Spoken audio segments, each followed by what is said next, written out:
Good morning, and I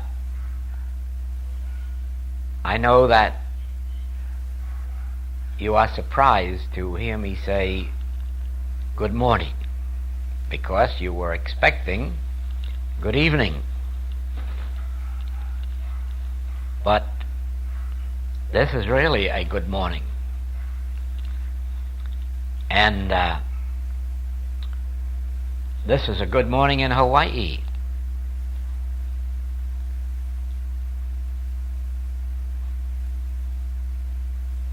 You see, you should be listening to the last evening of the Chicago closed class, which evidently was a very good lesson. It was so good that none of us noticed that we hadn't turned on the machine. And at the end,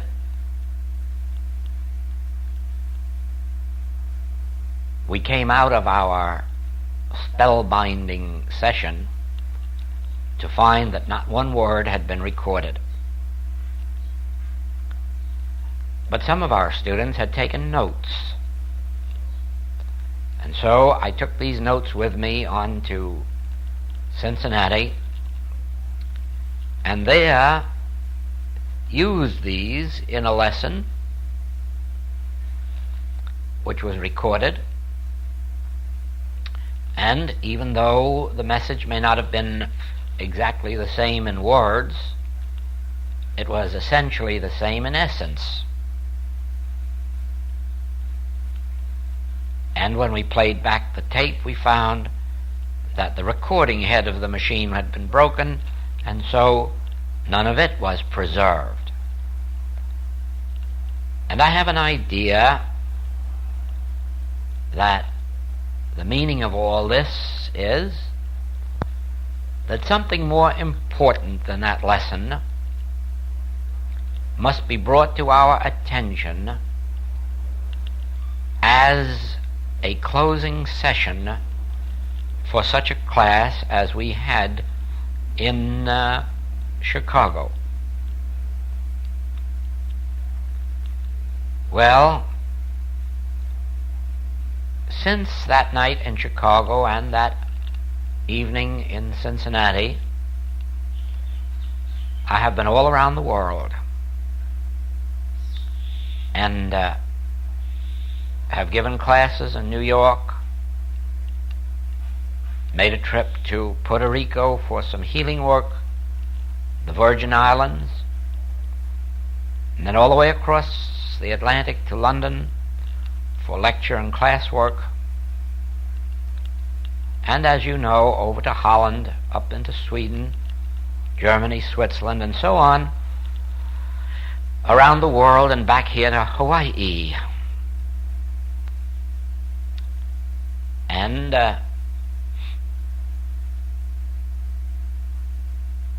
in my mail, I'm receiving continuous reminders that there is a blank side to this tape, and why not do something about it, and why not complete this tape? And I've had several reminders from Lorraine, and, as you can well imagine, many more reminders from our Emma Lindsay out here in Hawaii.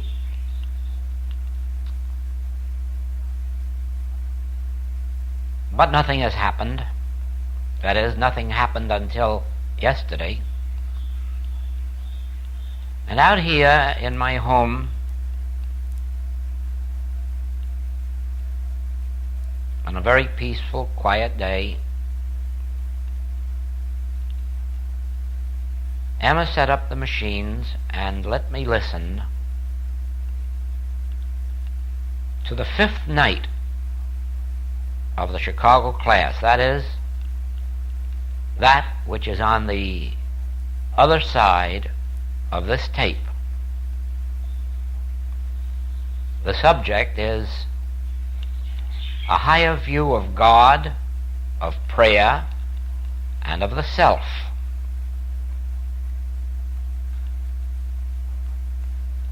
And I would like you to know that listening to that tape has caused a tremendous movement of consciousness within me. So much so that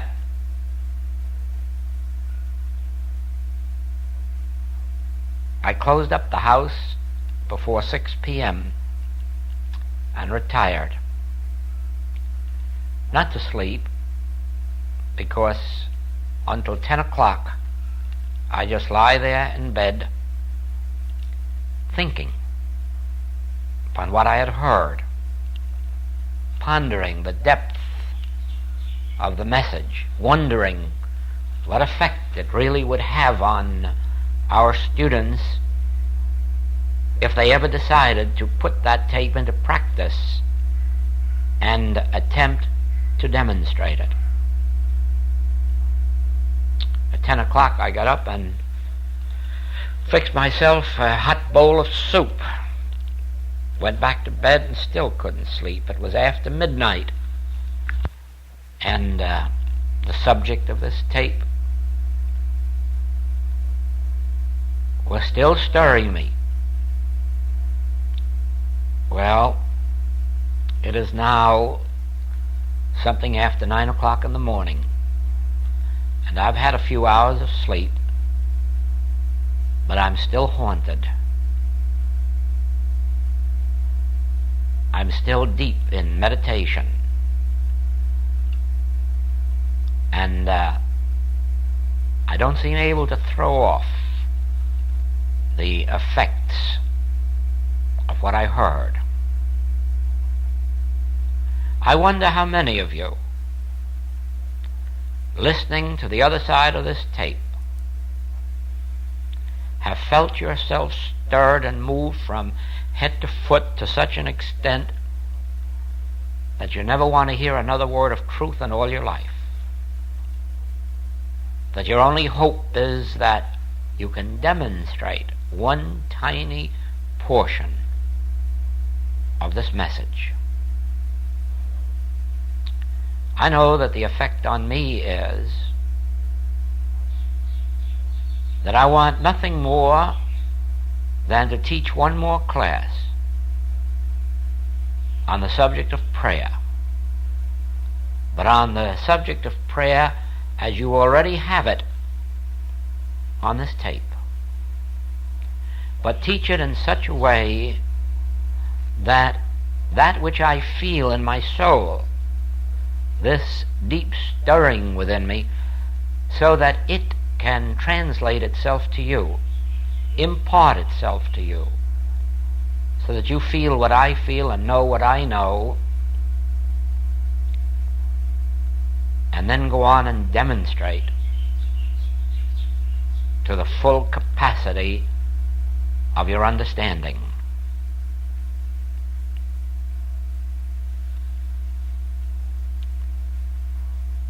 In one of our recent letters, the subject of prayer brought out a statement that we must resist the temptation to pray. That every time we resisted the temptation to pray, we were praying. Isn't that a strange statement? Every time we resist the temptation to pray, we are praying. How can that be?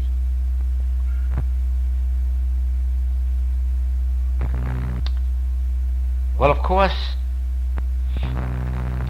sitting out here in the islands, you very quickly become aware of things that in city life you miss. They escape your attention, or rather, your attention is not so readily drawn to them as you would be in the country or at the seashore, and more especially where you would be in peace, in quiet, in a reflective mood. Now what I'm trying to say is this, that in the evenings, for instance, I may be sitting out on the lanai, and I become conscious of the stars overhead. You can't help that. The stars out here in mid-Pacific shine by the billions, not by the millions, but literally by the billions. The skies are just heavily covered with stars.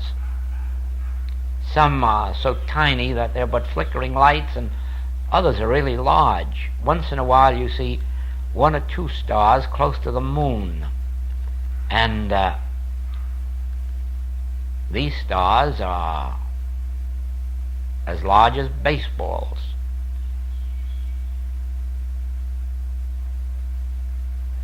Right close to them is that brilliant moon.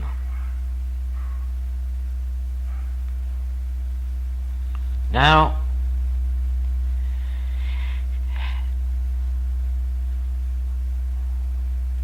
once in a while, something up there in that sky strikes you, and one of the things is this. Off at a certain angle, you see the Southern Cross. And if you are near the beach, along about 8 o'clock in the evening or 8:30, you first become aware of the Southern Cross leaning far to the left, leaning so far to the left that it's almost on its side. But as you watch, this cross gradually rises until it is standing straight up. And then you see this cross, as you would see a crucifix in a church or on a steeple, standing straight up with arms outstretched. But you're only watching that for a short while, and then you notice that this cross begins to lean to the right. And gradually it goes over on its side to the right until it disappears from view. Now, of course, this in itself is an extraordinary thing to watch, but after you have seen it a few dozen times, and remember that the same thing happens every night, you begin to realize that there is a law and order about this event, that there is an activity behind the event producing this experience every night.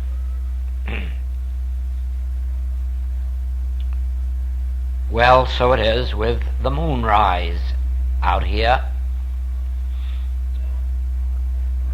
Because of the fact that on one side of the mountain you see the moonrise as it slowly comes above this mountain and rises into the sky. But on the other side of the mountain, you see it in an entirely different way. Again, you are led to the ultimate conclusion that there is law and order in this rising of the moon.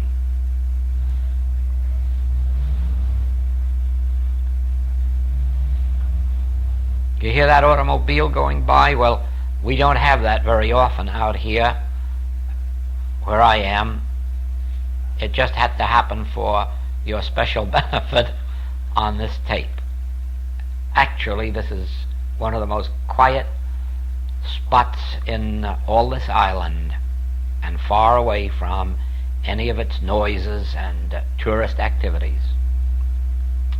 Well, now, again, As you sit here by the beach, you're aware of this ebb and flow of the tides twice in 24 hours.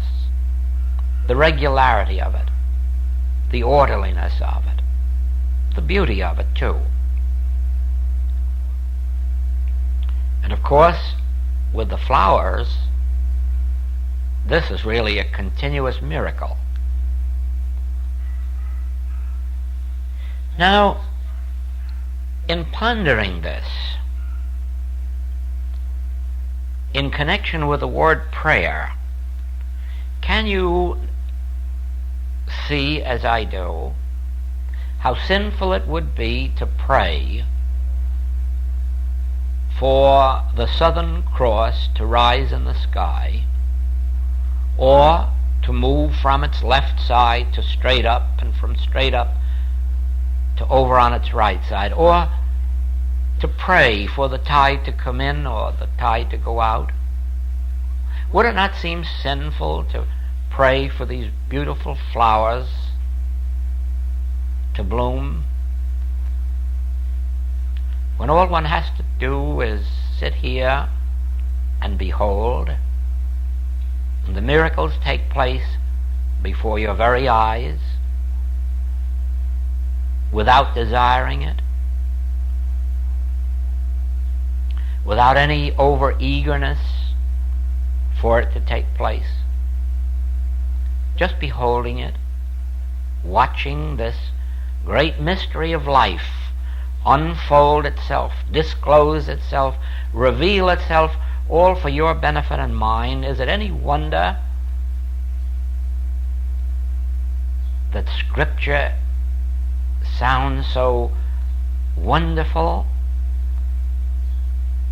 when you hear that the heavens declare the glory of God, and the firmament showeth forth his handiwork? Isn't it a miracle that the great prophets of old saw that man needs do nothing about these great miracles except enjoy them, behold them, be grateful that there is a God, that there is an infinite wisdom, a divine love, and that it has created all these things for its own glory. Do you know a secret? That means for your glory and for mine. For God's only existence is as you and as me.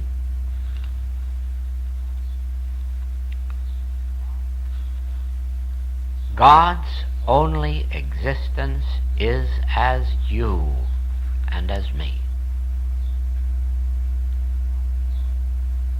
Take us out of the world and there'd be no God.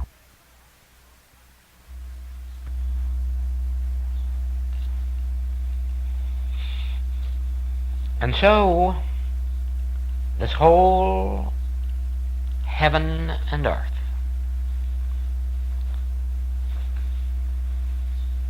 were created for your sake and for mine. And do you doubt that your body was created for your pleasure and use? Certainly, as well as God made beautiful flowers, oceans, the heavens, as well as God has stocked this earth with the good things for you and for me, do you doubt for a moment that he created your body for you, for your pleasure, for your use, for your expression?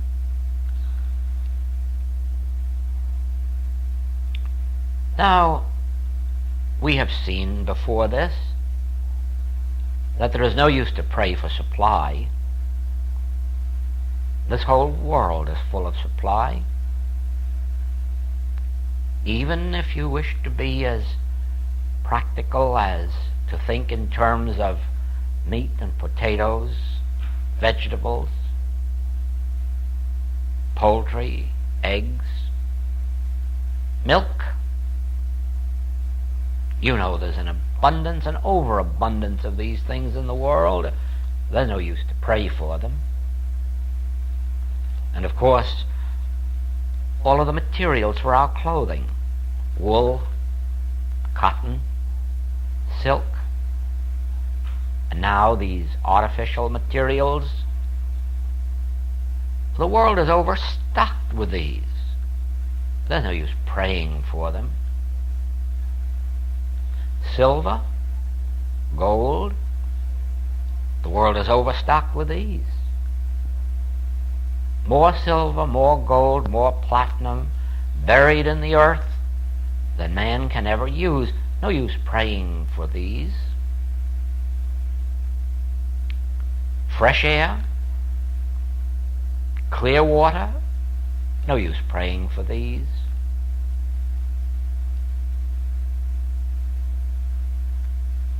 Then, if it is not necessary to pray for all of these things,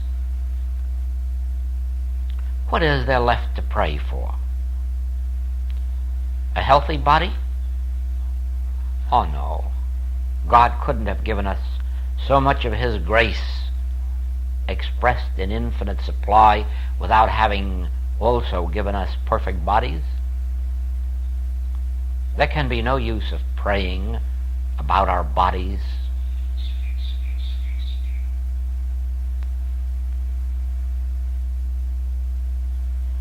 And if you count all of the people in the world, you'll know there's no use praying for companionships. There are enough people in the world so that everyone can have an abundance of companions.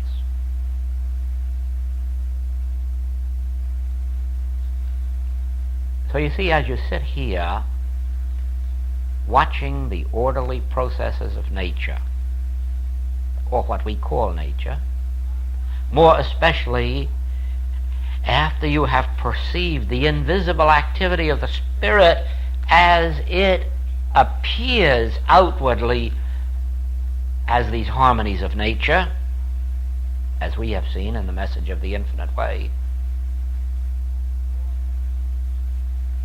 more then do you see the futility of praying for anything.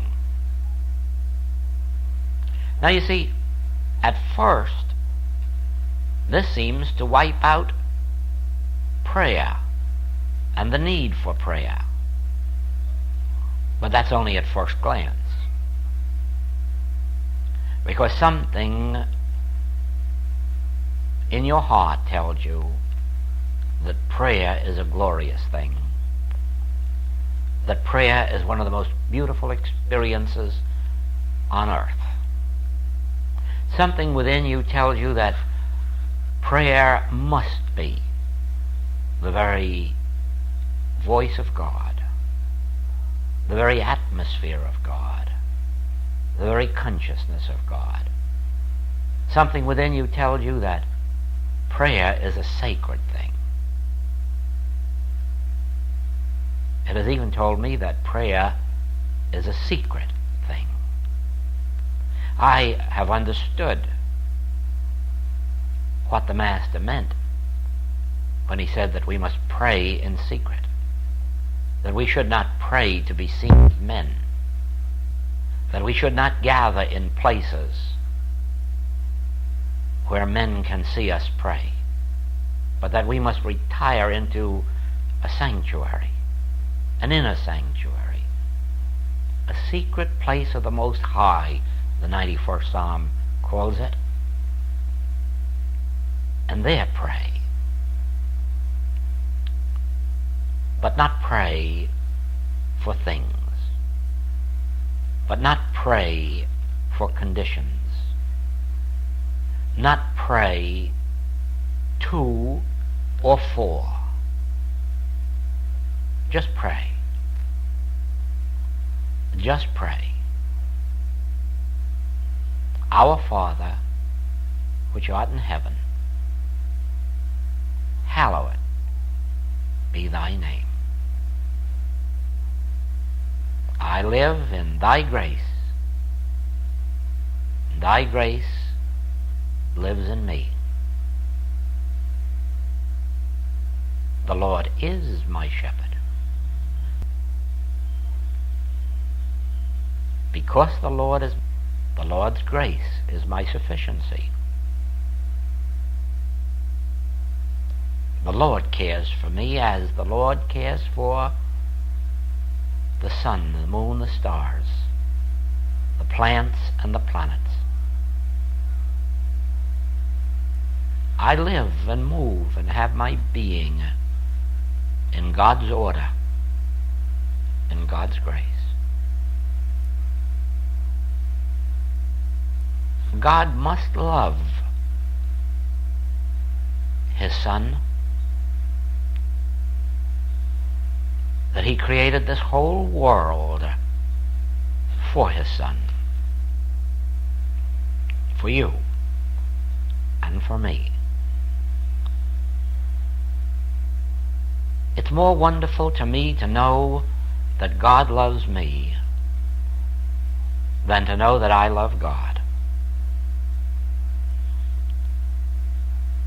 Perhaps I only love God because God loves me.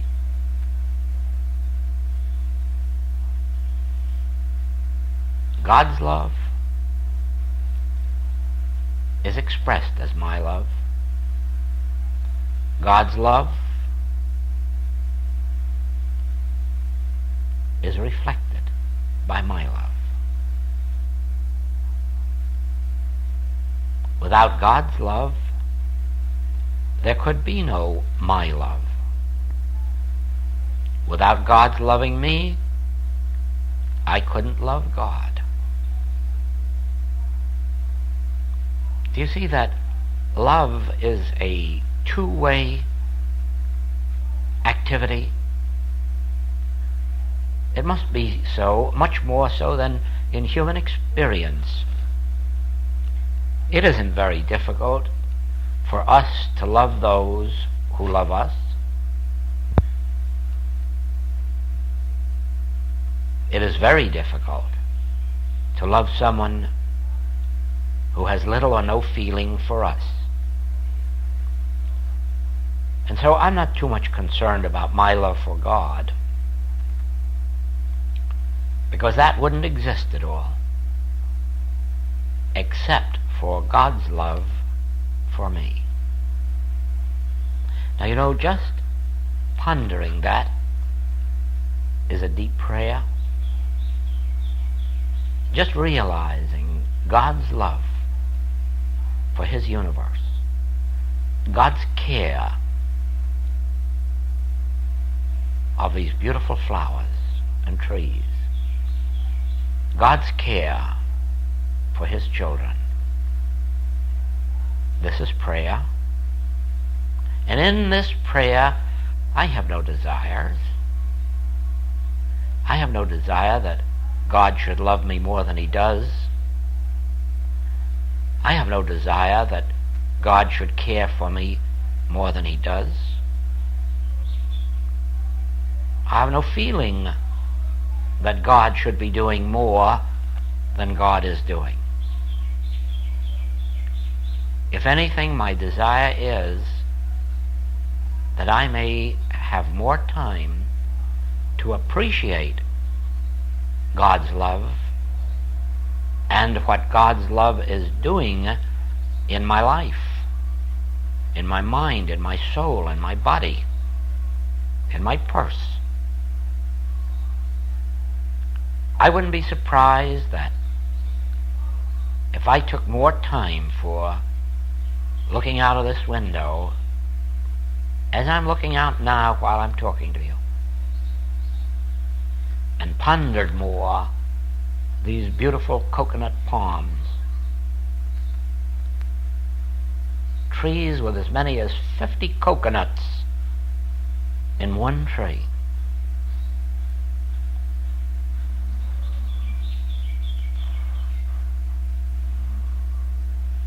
Flowers out here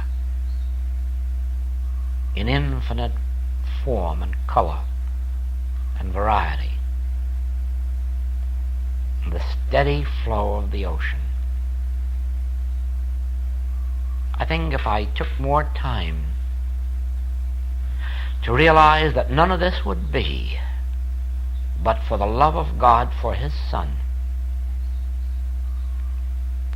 that He has given the sun that we might have light, that He has given us the moon that we might have light by night,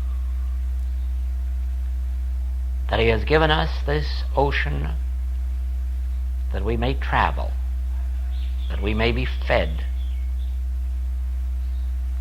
He has given us these breezes that we may be cooled. And you know, right out there in that salt ocean, there are springs of fresh water.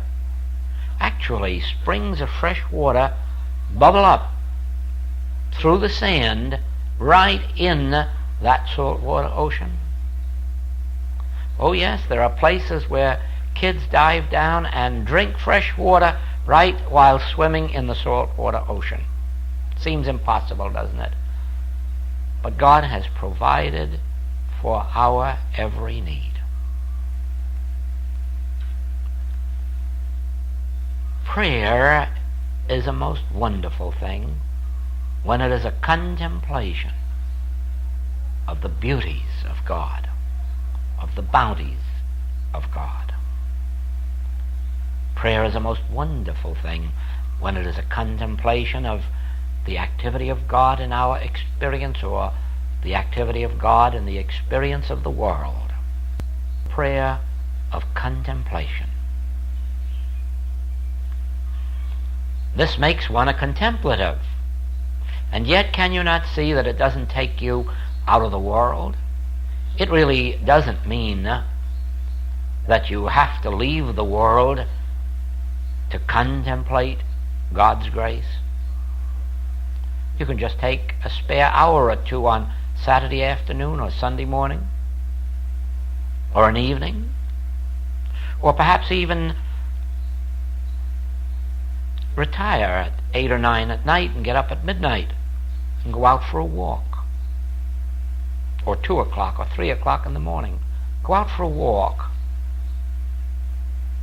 Go somewhere where you can see the sky or the sea or a lake and contemplate. Be a contemplative. Be in prayer. Be in communion with God. And then very quickly you will understand why it has been given to me to see that desire is a sin. Unless the desire is for a greater contemplation of God and the things of God and the thoughts of God. For God's thoughts are certainly not our thoughts. And I'm sure you know that our thoughts could never be God's thoughts. No, no.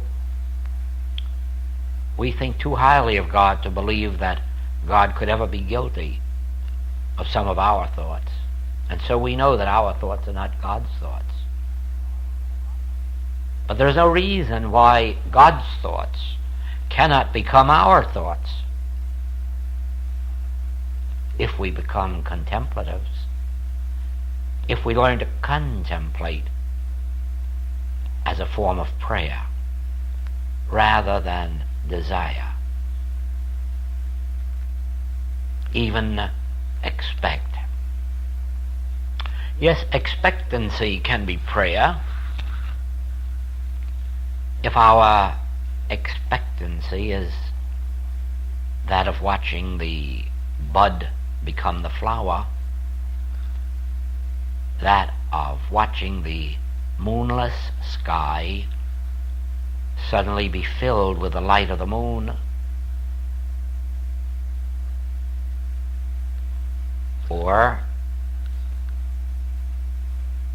on sunrise to all of a sudden see that first bit of light break across the sky, and then sitting in expectancy as the sun rises and the fullness of light and warmth reaches us.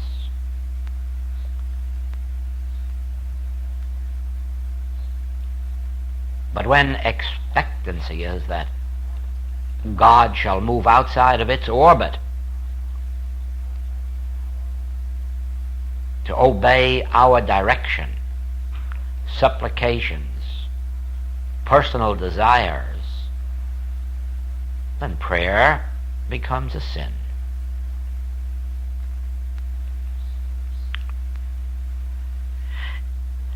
In 1950,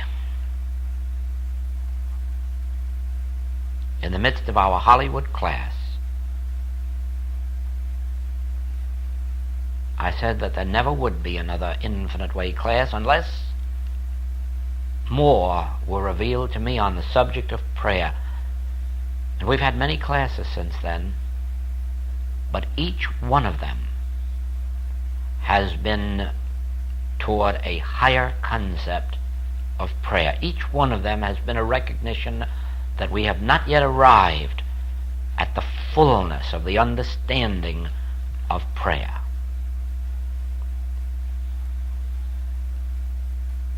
I know now that prayer is my only contact with God. I know now that it is only through prayer that the beauties and the activities and the joys, the grace of God can reach me. I know now that there is no way to come into or under God's government than through prayer. And so these years have been, ever since 1950, have all been spent with that one word on my lips, prayer. What is prayer? Give me more understanding of prayer, a higher understanding of the nature of prayer. What is true prayer? And you see, as you go back over the writings since then, and over the recordings, over the classwork, you will see how much time and effort and thought has been devoted to this subject of prayer. When we are in prayer, we are enfolded in God. Not only when we are in moments set apart from our usual activities of life, no. Because we can be in prayer while engaged in any of our human activities, whether it's housekeeping, marketing, shopping, conducting a business, bookkeeping, painting. Oh yes, driving an automobile. We can be in prayer because we can be contemplating God. We can be reserving an area of our consciousness for the contemplation of God's presence. We can be beholding God's presence in every activity going on about us. We can be lifting our thought to God. We can be opening our inner ear to hear the still small voice. We can be realizing that our inner eye is beholding the universe of spirit even while our physical eyes are engaged in physical activities. Yes, we can live the life of a contemplative. even while we are in the world, because the Master prayed, not that we be taken out of the world, but not of it.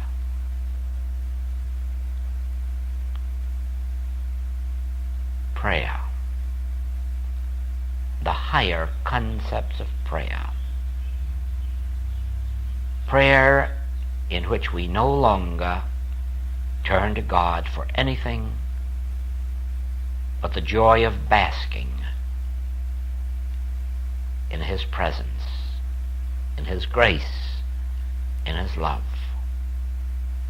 Prayer in which we contemplate the infinite ways that God has of loving us, of loving us. Don't be concerned about your love for God. That will follow in a normal and natural way, and you'll give expression to it. It may not be with words. It may not be with words. It isn't always those who tell us much of their love for us who really love us the most. Actions speak louder than words. Don't give too much thought about your love for God. Contemplate God's love for you. Contemplate God's love for His kingdom. See the manifold ways, the infinite forms of God's love for His creation. Yes, contemplate God's love. See how in God's love there is no criticism, there is no judgment, there is no condemnation. There are no yesterdays. Isn't it wonderful to know that in God's love there are no yesterdays? God's love is flowing now. It cannot withhold itself. It cannot give itself. God's love is a state of is, a state of being. And we are realizing it. We are feeling it. We are contemplating it. We are pondering. We are meditating upon God's love and in God's love and through God's love until God's love so permeates our consciousness that we no longer pray. We are only aware of being in prayer.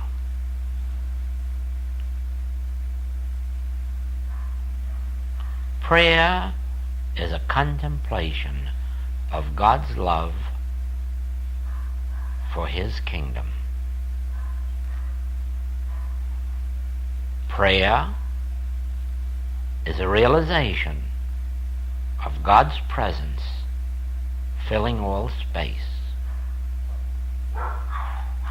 Prayer is a contemplation of light, of love, of peace, of joy.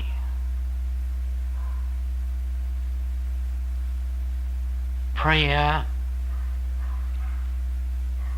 is an inner stillness and a silence. Prayer is a refraining from much thought. Prayer is a refraining from desire.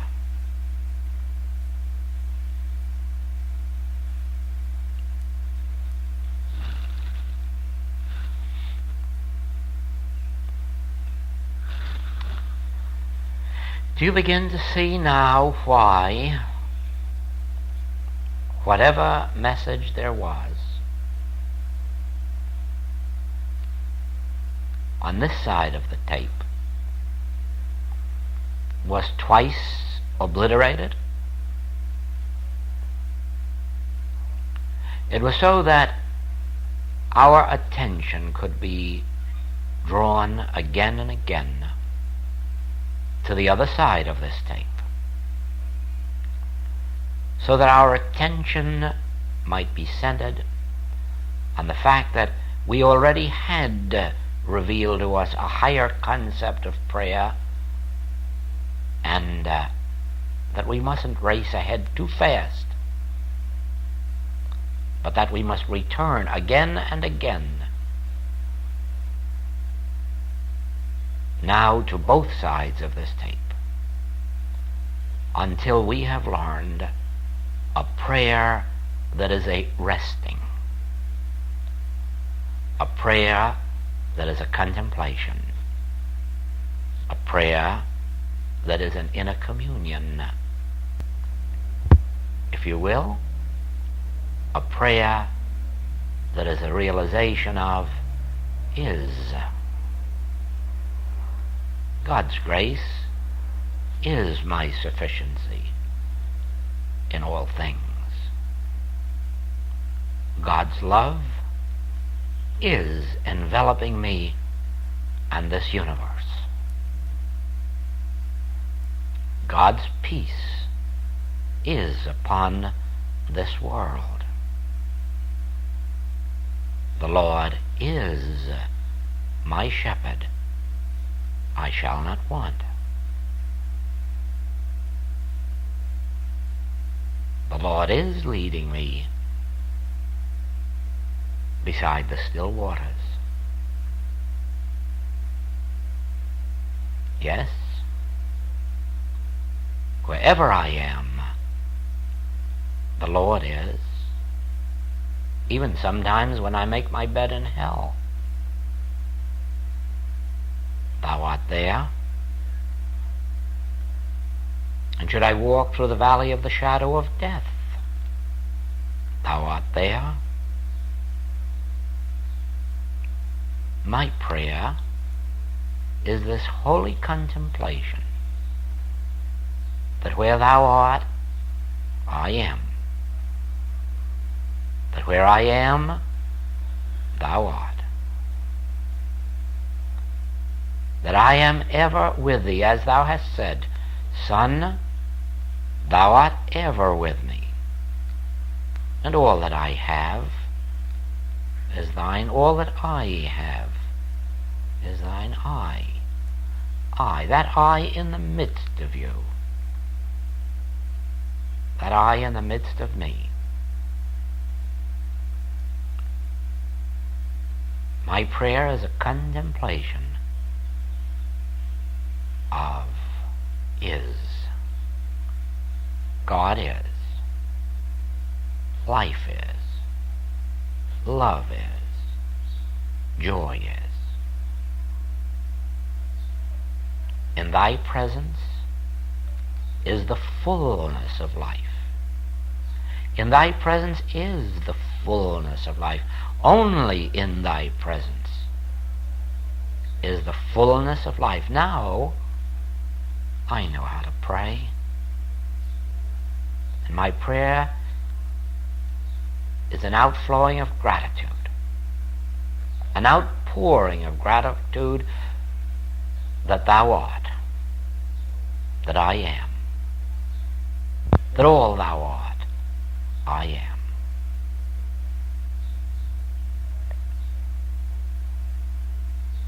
My prayer is a heart full of gratitude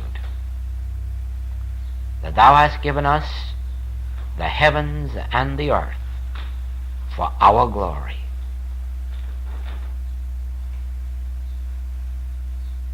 And perhaps I can even be grateful that there are still greater blessings in prayer than I have ever dreamed of before. Perhaps there are greater depths of prayer than I have ever known. Perhaps there are greater blessings to come from prayer and through prayer than any I have ever experienced. But this I know: prayer is contemplation. Prayer is beholding. Prayer is witnessing God's grace. And now, even though it is Friday morning, and a beautiful sunshiny Friday morning in Hawaii, perhaps the time has come for me to say adieu on the last evening of our Chicago class in 1954.